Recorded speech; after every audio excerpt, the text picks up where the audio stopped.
So far in this series, I've been talking to you about the three paths to God. And I told you that according to our scriptures, there are three paths: Karma, Gyan, and Bhakti. So we talked about the path of Karma and understood that Karma is of four types: Karma, Vikarma, Karma Yoga, Karma Sannyas.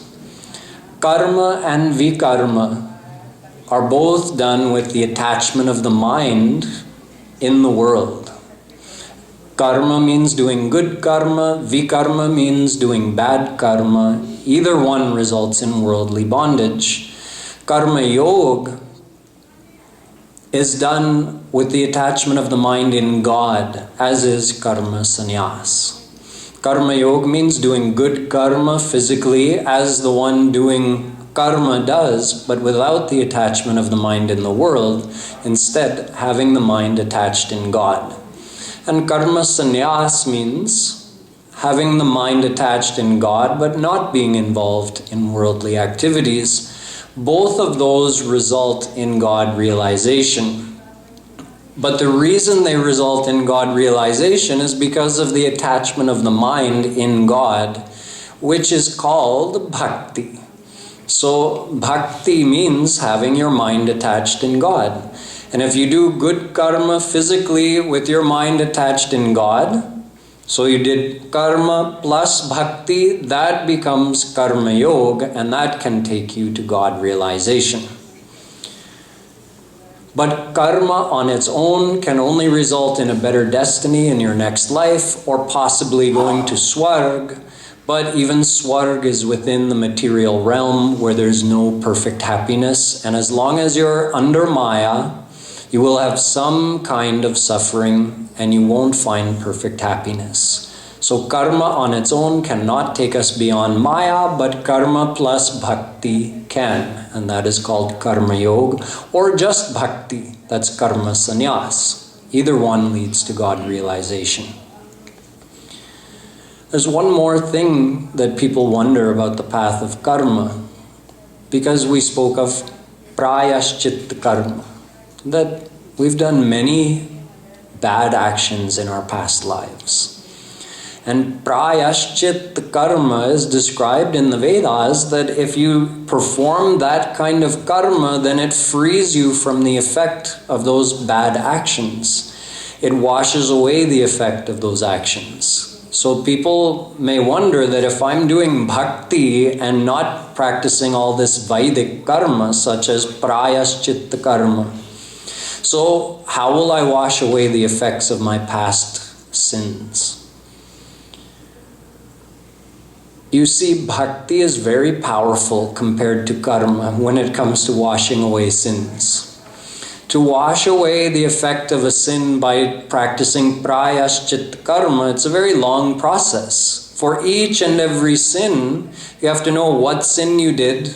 And then according to Ved, you see, okay, so for this sin, I have to do this kind of austerities, or this kind of charity, or this kind of jap, in order to counteract the effect of that wrong action. And it takes just a moment or a minute to perform a bad action, but it may take days to counteract the effect of that bad action through prayaschit karma. And who knows, while doing the prayaschit karma, we may also inadvertently do more bad actions, because our thoughts count too, right? So if we have a bad thought, that counts also as pop. So on one hand, we're working hard to erase the effect of one single sin, and during the same amount of time, we may have performed 10 or 20 more. So it's a very slow, arduous process to undergo the elimination of past sins through this method. But what does Bhagavatam say about bhakti's ability to eliminate sins? Kechit kevalaya bhaktya vasudeva parayana agham dhunvanti kartsnyena niharamiva bhaskara. Vedavyasji writes that Just like on a morning, sometimes even on a warm morning, there might be a mist covering the sky so you can't see the sun.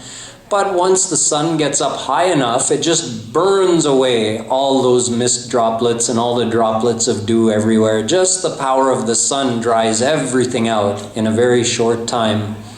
Similarly, by practicing bhakti, one's past sins are burnt away, eliminated, just like those little so many droplets of water, mist in the air, droplets of dew on the ground.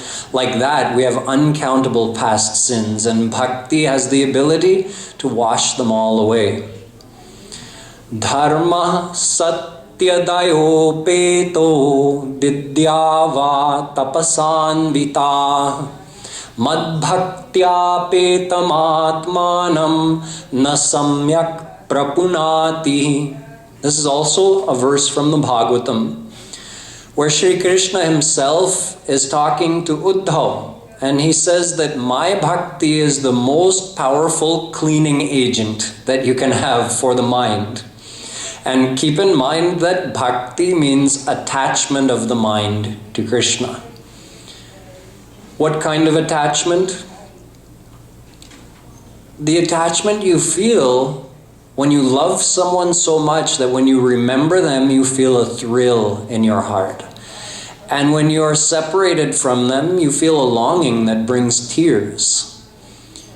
That kind of attachment to God purifies the heart. So he says, dharma is a very great thing.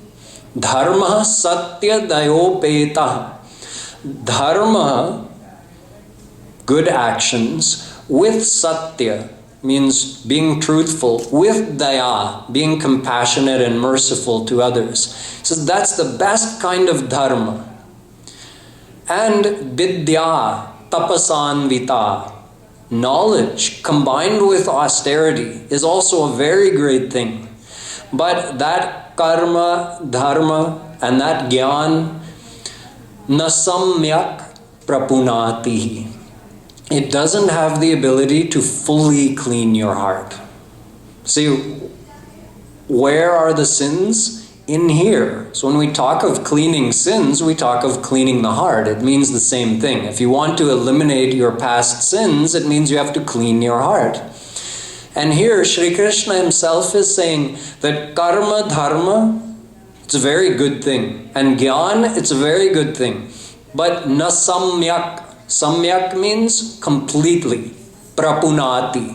Prapunati means to clean, to wash away. It can't do it. What can? Madbhaktya. Through my bhakti, through bhakti to Shri Krishna, you can completely purify your heart. So even when it comes to the elimination of past sins and the purification of the heart, bhakti is supreme. See, we can understand in general about the supremacy of bhakti. Before we move on specifically and look at Gyan, again, let's go to this conversation between Uddhav and Shri Krishna, which is told in the 11th canto of the Bhagavatam. Uddhavji asks a question. Vadanti Krishna shreyansi bahuni brahmavadina Tesham vikalpa pradhanya mutaho ekamukhyata. Such a great question. It was asked 5,000 years ago and it's more applicable than ever nowadays. He says, Shri Krishna, please tell me that there are so many paths described in the scriptures and by saints and by everybody. If you add them all up, they're almost uncountable, the different number of spiritual paths and practices. So he says, I have two questions for you. Out of all of those, which one is the best one for a soul of Kali Yuga to follow?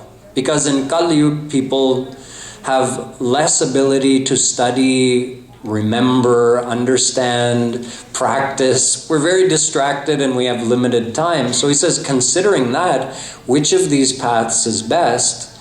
And secondly, why are there so many paths? An excellent question. In fact, if we understand what Sri Krishna answered to this, it really clarifies the whole thing.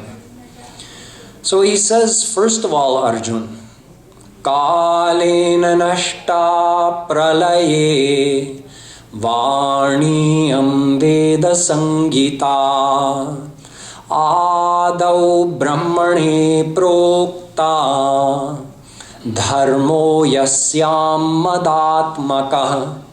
He goes back to the very beginning, the creation of the Brahmand, and he says, at that time, before the beginning of human civilization, I gave the knowledge of Vedas to Brahma. The Ved existed before, but Kalena Nashta Pralaye.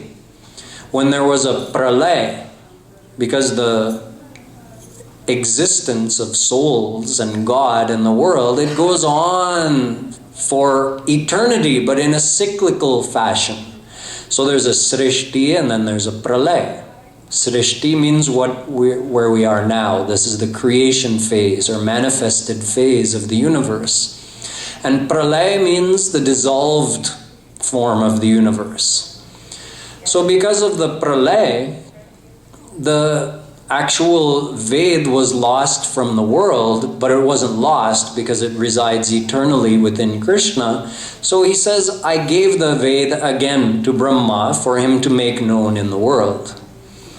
Then he made it known, and for several generations there were only divine personalities, saints, the original rishis of the earth planet. But eventually ordinary souls populated the earth, and then they were basically of three types. Yatha prakriti sarvesham chitra vacha sravanti. So Sri Krishna says, although I only told one thing in the Vedas, he said, I told dharma, dharmo yasyam madatmaka. Dharma, he says, I told dharma in the Vedas, sanatan dharma. So what is that for? He says, yasyam madatmaka. Through that a soul can come to me. That's all I told in the Vedas. Everything I told was only to bring souls to me. So really one thing I told. But all of that material was interpreted by different people. So the ordinary people of the world are of three types. Their minds are either sattvic or rajas or tamas. So they took that knowledge of the Vedas and they misinterpreted it according to their own quality of mind. Because that knowledge of Ved is divine. It's not sattvic or rajas or tamas. So only a divine mind can correctly interpret the Vedas. And if someone is sattvic or rajas or tamas, then they cannot. So we are all in that category. And our ordinary type of souls like us, we have populated this earth for so long, and these Vedas have been available, so we've made our own interpretations of that. Even if someone is a learned Sanskrit scholar, if his mind is not divine, he cannot correctly know what is the real meaning of the Vedas. So, the sattvic-minded people gave a sattvic interpretation, the rajas-minded people gave a rajas interpretation, and the tamas-minded people gave a tamas interpretation. You see, just like if I clap my hands in the middle of my speech, you'll all interpret it differently. So some of you might think, oh, well, maybe he was trying to get somebody's attention. Someone might think, maybe he forgot what he was going to say and that's his way of remembering. And someone might think, maybe he's got a screw loose. He just does that randomly. So one simple action can be interpreted in so many different ways. Similarly, the true meaning of the Vedas is hidden. It's not apparent just at the face value of the words. For instance, the word Atma in the Ved is sometimes used for God and sometimes used for souls. Because we are Jivatma and he's Paramatma, so that's a short form. You can just say Atma when you're talking of Jivatma, or you can say Atma when you're talking about Paramatma, but it's a big difference because Paramatma is omnipresent and Jivatma is only present in this one small body. So you may think you know what Atma means, but when you're reading the Veda and the word Atma comes, you could misinterpret it even if you're a Sanskrit scholar. Even the word Pran has been used for God. Even the word Akash has been used for God in the Vedas. So you really have to understand the context. And the only way to do that is to learn it from a God-realized saint. So anyway, because of this, because, there's no law stating that even though Ved says, Acharyavan Purusho Hi Veda, you sattvic, rajas and tamas-minded souls do not directly study Ved. Acharyavan. You have to study with the help of a God-realized saint. Ved itself says, Tad vigyanartham sagurumeva bhigachet samitpani shrotriyam brahmanishtham. Mundakopanishad. So Ved is telling us, but still there's no law that prohibits someone from reading and translating and interpreting the Vedas, and we've been doing that for thousands of years. So there are so many misinterpretations of the Vedas out there. So everybody gives emphasis to the part that appeals to their mind. So although Krishna says, I laid out the knowledge in such a way just to bring people to me, that's it.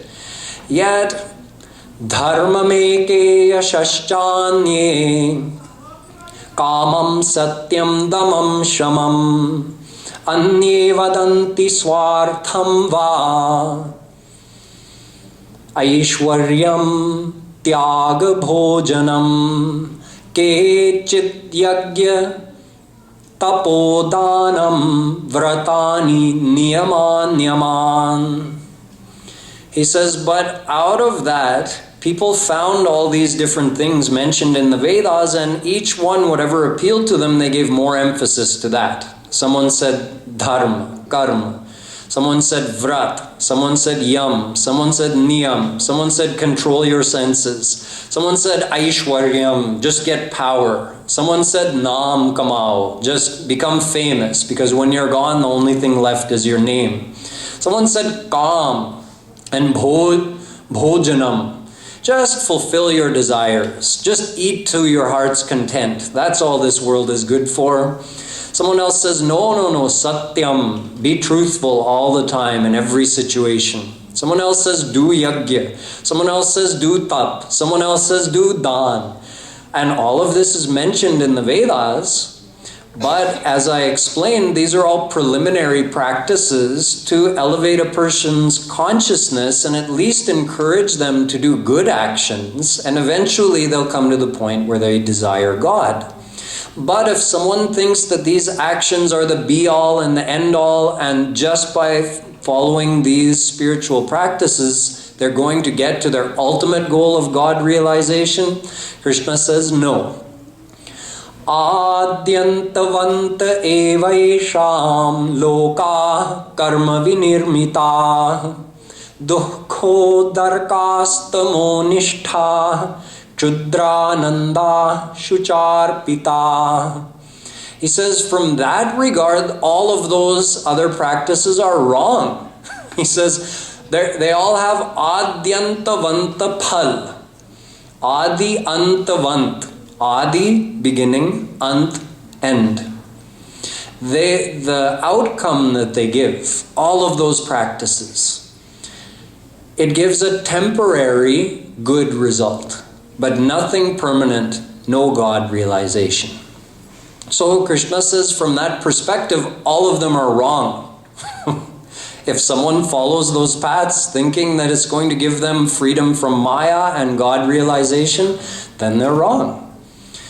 Bhaktyahame kaya grahya Shraddhayatma priya satam bhakti punati mannishtha shvapakanapi sambhavat.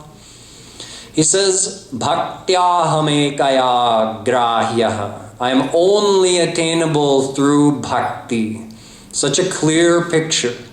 All of the other spiritual practices, he does mention them in the Veda, but they're all preliminary practices, and they're all meant to just improve your level of consciousness to the point where you would desire to do bhakti. So bhakti is the only way of attaining God. In Ramayana, Tulsidas Ji says, Ek vyadhi vash nar marahi ye asadhya bahu vyadhi.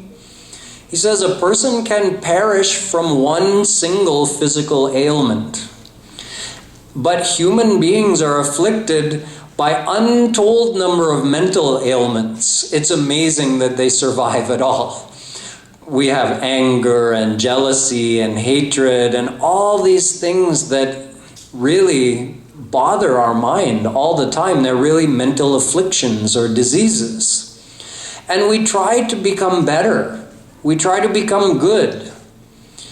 But without purifying this thing, because this machine in here, our mind, that's what produces the thoughts. So if the mind itself is impure, what kind of thoughts is it going to produce? So Tulsidas Ji says, Nema dharma achar tap yoga yagya jap dana bheshaj puni kotin kariya rujana jahi hariyan. He says, follow all of those good practices, all the good karma that's told in the Vedas. He says, those diseases won't go just by doing that. He says, there's one ilaj, one medicine which is a cure-all. Raghupati bhakti sajivan muri. He says, bhakti to Lord Ram cures everything. That's it. You want to clean this, you want to eliminate those mental diseases of anger and desire and jealousy and all of that, just do bhakti. One time, there was a conference going on, and in that conference, there was a question put forth that all of the Mahatmas gathered there were supposed to try to answer. That in our scriptures it says, by bathing in Ganga, all of your past sins are washed away, and you attain liberation. So the question was that people have bathed in Ganga, some people hundreds and thousands of times, yet their sins have not been washed away and they have not been liberated. So how do we resolve this apparent contradiction? Either the importance of Ganga Ji has been exaggerated or something is not being done right. So all of those Mahatmas gathered could not answer the question. But there was another great saint nearby who was not attending that conference. So someone knew, I'll go and ask him. So he went and said, Guruji, no one was able to answer this question. Actually, a few of them came from the conference. They just quietly came and said, we know that this sant can probably answer. So they came and put the question forth to him, and he said, I can answer your question. Just think of one thing. If I told you to take a bottle that has an airtight cork that you could seal it with, and you take that bottle, take the cork out and it's empty, you go in some gutter where there's dirty gutter water running and you fill that and put the cork in tight and seal it up. And then go and submerge that, or maybe just bring some Ganga Jal here, get a big container of Ganga Jal and put your container of gutter water, submerge it in there and keep it submerged for a day, a week, a month. So let's say after a month you pull that bottle out of the Ganga Jal, or even if you went to the actual river and submerged it there, Pull it out after a month, uncork it. Would you do achaman of that? Would you actually take that and drink it as holy water? The water that was sealed tight in the bottle? They all said, no, of course not. Why not? Well, it never became Ganga Jal. If such dirty water were just mixed in with the Ganges, then it becomes part of Gangaji. So it becomes holy water. But it never mixed. It was sealed up tight in its bottle. So it never became Ganga Jal. So that saint said, these things you want to clean out of yourself, your past sins, your anger, your desires, all of those things, do you know where they are? They're kept sealed tight in here, in your mind, in your antahkaran. So simply by physically bathing in Ganga, how will your mind be cleaned? If you go in physically, you may be looking over there, oh, who else is watching me bathe? Who else is taking a bath? Oh, someone's over there. The mind is going everywhere. Mind itself is not taking a bath in Ganga. The mind should be thinking, oh, this is a holy, divine river. This river washes over the lotus feet of Shri Krishna on her way down to the earth planet.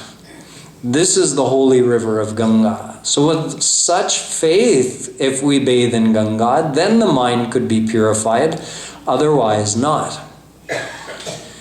So it means that physical good karma cannot purify the heart unless the heart is surrendered to God, and that surrender is bhakti. So what all of this means is that bhakti itself has the power to purify our heart and take us to God realization. Karma alone does not. But if we add bhakti to karma, it becomes karma yoga, that can take us to God. Now let's go on to the second path, Gyan. The path of knowledge has had a lot written about it in our scriptures, told by saints. People have a very high regard for Gyan. But you would be amazed to know that in our scriptures, although there is praise for the path of knowledge, there is also criticism. So let me show you both. See, in Ved, there are mantras like Tameva viditvati mrityumeti nanya pantha vidyate yanaya. Shvetashvatara. The mantra that this whole series is based on, this series I started last year. It says, only by knowing God can you cross over Maya. So knowledge is obviously important. Yet on the other hand, Ishavasya Upanishad says, Tato bhuya ivate tamo ya uvidyaya gvamrata. The one who is a Gyani, he goes down. He falls down into darkness. A total contradiction, an apparent contradiction. Take Gita. Gita says,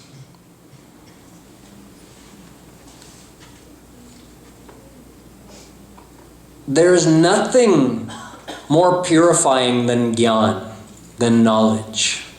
And Shri Krishna says, the Gyani is particularly dear to me. He is as dear to me as my own soul. Just like in the Ramayana. Gyani Visheshaha Rama Piyara. Gyani is particularly dear to Ram. Gyani Prabhuhi Vishesha Piyara. So Gyan must be a very great thing. In Ramayana it says that Gyan is great. In Gita it says that Gyan is great. Yet in the same Gita it says as well, Manushyanam sahasreshu kaschid yatati siddhaya yatatam api siddhanam kaschin mam veti tatvatah. Shri Krishna says, 1 in thousands of people actually know me as I am. after thousands of lifetimes. So Gyan, knowledge, must be a very great thing. Yet if we look to Ramayana, we also find an opposite statement. In the Ramayana, Ram himself says, Bhagati hina viranchi kin hoi, sab jiva hi mohi sam priya soi. If someone doesn't have bhakti, then they are not particularly dear to me. After saying, Gyani Prabhu hi Vishesha Pyara, the Gyani is particularly dear to God.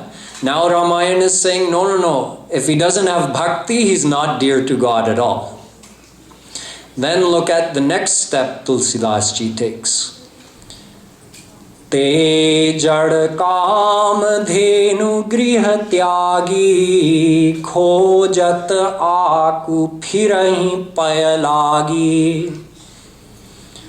He says, for a Gyani who wants to find God or get liberation from Maya simply by following the path of Gyan, he says that person is Jara. Jara means, really bluntly put, it means dumb. That's what Jara means, someone who's very simple, very slow-minded. So he's saying for a Gyani that he's Jara. How Jara? He says, imagine someone who has Kamadhenu, the celestial wish-yielding cow, tied up at their own house and leaving the milk of Kamadhenu. That person goes out wandering in the desert looking for the poisonous milk of the milkweed plant. How smart would you think that person is? That's, Tulsidas ji is saying, that's the level of the Gyani, who wants to attain liberation by following the path of Gyan. But he doesn't stop there. He goes one step further. He says, Te shat maha sindhu bina tarani, peri par chahi jad karani. Just like in an argument, things heat up and the language gets more and more sharp. Now Tulsidas went to the next level. He says he's a shat. It means he's not only slow-minded, but he's wicked. Who? The Gyani. The Gyani who wants to attain liberation by following the path of Gyan. He compares him to someone who wants to cross an unlimited ocean by just swimming on the strength of his own two arms. He has no boat. Leaving the help of a boat, he just decides to try to swim across. He says, I'm comparing that fool to the level of a Gyani. So, we see that on one hand our scriptures say, Rite Gyanan Namukti. You can't get liberation without Gyan. Gyana Devahi Kaivalyam. The only way to get liberation is through Gyan. And on the other hand, they're denouncing the path of Gyan and a Gyani. So there has to be some kind of secret behind this. And we can understand it by understanding that Gyan, all kinds of Gyan, are divided into two main categories. We call Shabdik Gyan and Anubhavatmak Gyan. Theoretical knowledge, theory, that's Shabdik Gyan, like bookish knowledge, and experience, the knowledge you get through experience, Anubhavatmak Gyan. These are the only two types of knowledge. Either you have the theory or you have the actual experience. Such as, let's say, you bought a cookbook and you read the cookbook and you memorized all the recipes and all the techniques, but you've never cooked anything. You've never actually entered the kitchen and cooked anything. So you have the theory, like if I read a book on rolling roti, and I know all the techniques memorized, forwards, backwards, upside down, on how to roll the best roti. But every one of you sitting here who's ever rolled a roti, you know that I have no chance of rolling a roti just from reading a book. You would all laugh at me. If I entered the kitchen, if I walk out of here and go and enter the kitchen and say, "Sab log side ho jao," I'm going to roll the rotis tonight. "Oh, have you ever rolled a roti?" "No, but I read a big thick book on how to roll a roti." You would all laugh at me. "Acha, Swamiji, aiye, let's see this. This ought to be a good comedy show." So we know that theory on its own is not of much value. That theory has to be put into practice, then its true value comes into play. So the real knowledge is experiential knowledge. Now the same thing is true on the spiritual side. On the spiritual side, our Vedas call theoretical knowledge aparavidya and real experiential knowledge paravidya. Para means supreme knowledge. So on the spiritual side, theoretical knowledge is considered dangerous if it's not put into practice and turned into experiential knowledge. That's because we tend to get a pride of knowing something. I mean, it's just our human nature. Let's say there's someone who doesn't know a single verse of the Gita, and then they memorize all 700 shlokas in the Gita. Do you think it's possible for a person to do that and not have a pride that I know all 700 verses of Gita? No, it's our nature. We can't not have pride. So what's in Gita? For instance, Shri Krishna says, "Sarva dharman parityajya mamekam sharanam vraja." Mamekam sharanam vraja, Shri Krishna is saying to Arjun, come and take shelter in me, surrender to me. So do you think when he told that knowledge to Arjun, that he meant for that knowledge, for that shlok to be memorized and recited? No. What are we doing when we do that? We're saying, Mamekam sharanam vraja, Mamekam sharanam vraja. What are we saying? We're saying, come and surrender to me. That's what we're actually saying. What we should be doing is trying to surrender to Krishna. So see, that's the practice. That's the experience. So if someone memorizes the whole Gita, then we're automatically going to have a pride of that unless we put it into practice. And putting it into practice means practice bhakti. And by practicing bhakti, you start to experience God. You start to experience what's described in the theory. And what that true experience leads to is humbleness. Isn't it amazing? True humbleness comes through the actual, real spiritual experience of starting to come closer to God. Because it purifies the heart and it starts to reduce those Mayic qualities of the mind. And the divine qualities start to imbue the mind because the mind is starting to get imbued with God's grace. So true humbleness comes by surrendering to God. So if we're gaining theoretical knowledge but not improving our surrender to God, then we're improving our pride in our knowledge. And that is in fact taking us farther from God. It's having the exact opposite effect. We're becoming Gyan abhimanis. We're proud of our Gyan. Whereas, actually, before memorizing the entire Gita, we might have had more humbleness. To where, someone who only knows maybe one shlok, Tvameva Mata, Chapita Tvameva, and they come to the mandir and they recite that, but at least they may have feelings of humbleness before God, that God, I don't know anything. I'm just dependent on your grace. I've come to you, please grace me. That feeling would be more likely to be there than someone who knows, I know Gita, I know Vedas. So if we just have the knowledge and we don't turn that into surrender to God, then it becomes an obstacle on the path. So you can understand that now those verses in Ved that are denouncing the Gyani, they're denouncing that theoretical Gyani who just has the knowledge of the scriptures in theory but never puts it into practice by actually becoming surrendered to God, because that type of Gyan is very dangerous.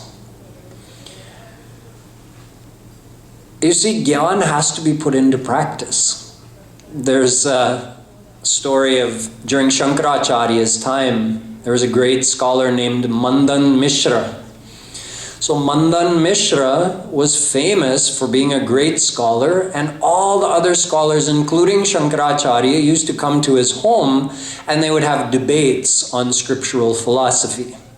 Now, outside Mandan Mishra's home, hanging just by the door, were 2 cages with parrots in it. And the 2 parrots were always talking to each other back and forth. And of course, parrots repeat what they hear. So it's said that those parrots of Mandan Mishra, they also used to do Shastrarth. They used to have scriptural debates. One would say, this world is fake. It's totally fake. Ye sansar mithya hai.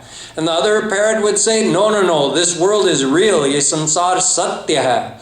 And the other one would say, prove it. And the other one would answer, Main abhi praman deta hu. I'm going to give you scriptural evidences right now.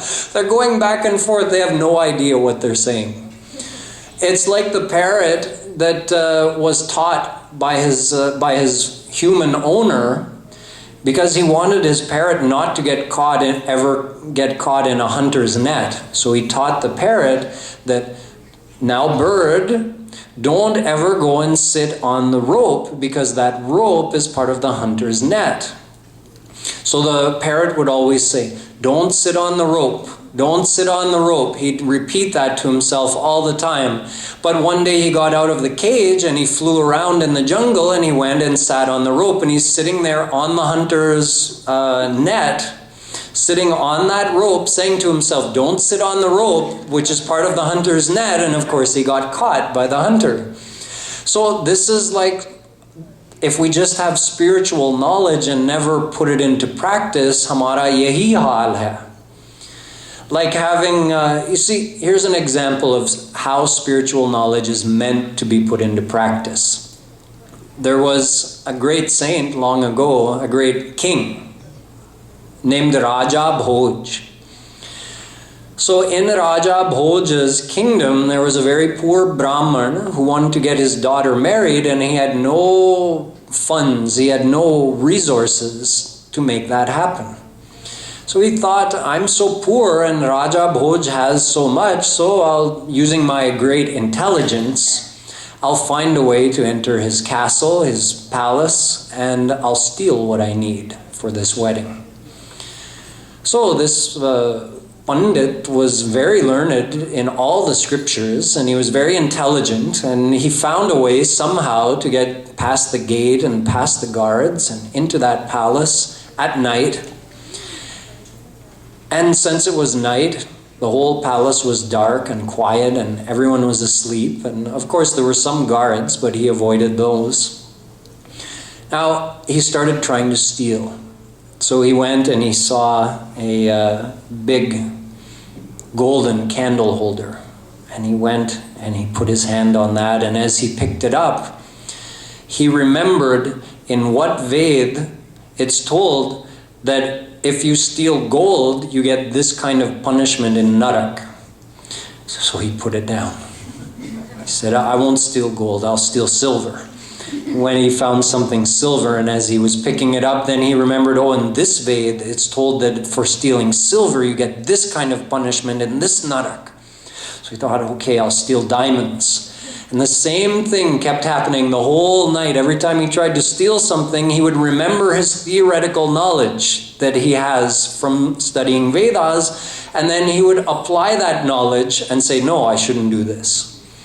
So the whole night went by in this way, and he was even in the king's bedroom where the king was sleeping, and he was trying to steal things there and unsuccessful because his knowledge would not allow him to. And he actually found himself caught there in the king's bedroom when the king's servants came to wake him up in the morning. So he got caught by surprise, and he had to quickly hide under the king's bed. So it was a very grand thing because this Raja Bhoj was a great king.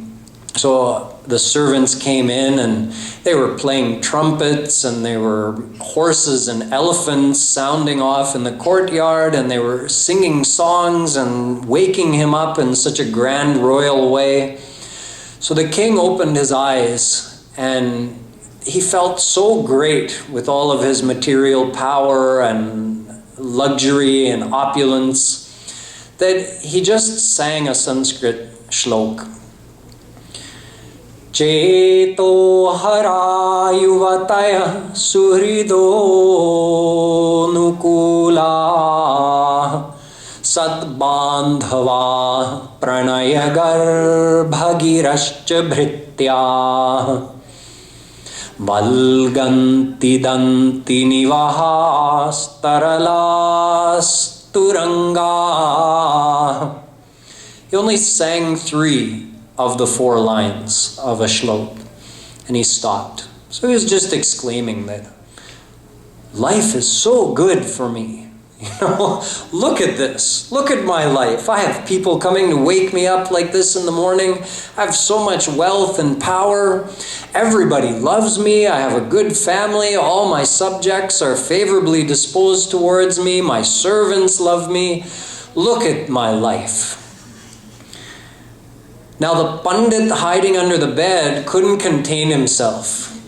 Because for one, he left the shlok unfinished. There was another quarter left to finish. And for another, he wanted to give some knowledge to the king. So he finished the shlok from underneath the bed. Sammilane nayanayor nahi kinchidasti, which meant, but when you close your eyes for the last time, never to open them again, you don't take any of this with you. You go, and all of this stays. And the king was, startled that where is this voice coming from? I've heard of Akashvani. Is this Patalvani? And the guards quickly pulled him out, and there was the Pandit standing before the king. So the Pandit had to tell the king the whole story, that, why had he entered the palace, and then he told him how he had spent the whole night trying to steal, but then he wasn't able to because his knowledge of Vedas would come back to him. So the king was so impressed both by the shlok that he had sung and the knowledge he had given him through that, and by the fact that this Pandit was actually applying his theoretical knowledge and preventing himself from doing pap. So he just gave the Pandit whatever he needed and more for what he needed to accomplish. So this is an example of actually applying the knowledge.